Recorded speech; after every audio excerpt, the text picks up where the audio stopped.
Hello YouTube, it's been a while.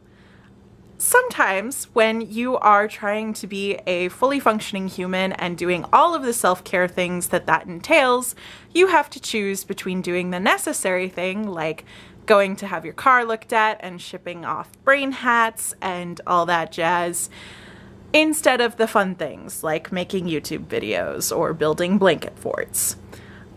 And that's sort of where I've been at in the last couple of weeks. I have had to have my car looked at and get brain hats shipped out because when the intended recipients of your brain hats live half a country away, you need to get them finished early so that they can all go enjoy the Science March tomorrow, which is very exciting.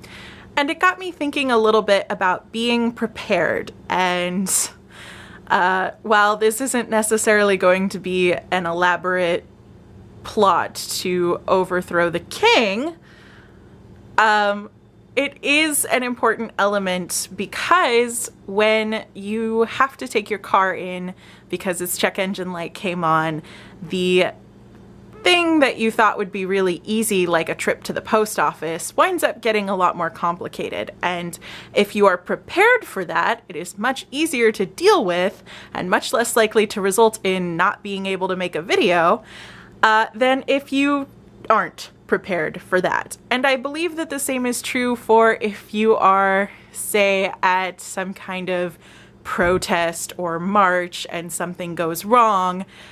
It's a lot easier to deal with that if you have a communication game plan in place than if you don't and you have to scramble to make everything work. So much of what we do in self-care is reactionary. It's done after the fact. It's, I'm not feeling great, so I'm going to do something about it. And that is excellent. But I think a lesser discussed component of self-care is doing things in advance and preparing in advance for when things go wrong.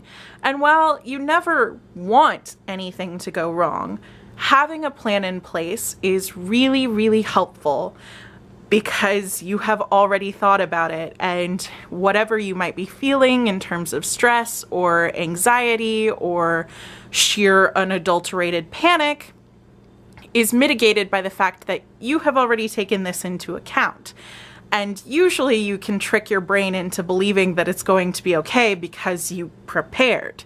So my challenge to you, if you are marching tomorrow, is to have a communication game plan in place before you leave, just in case.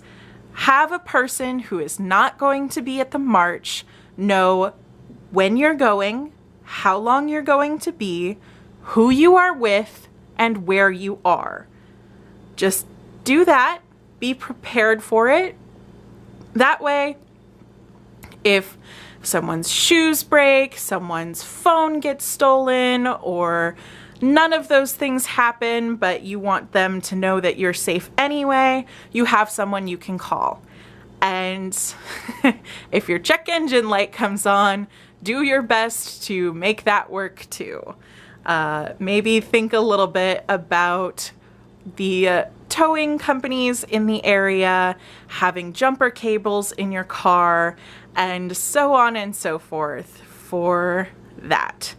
So, until next time, be prepared, read more books, play more games, don't forget to be awesome, and take care of yourselves. Bye, YouTube. Happy March for Science!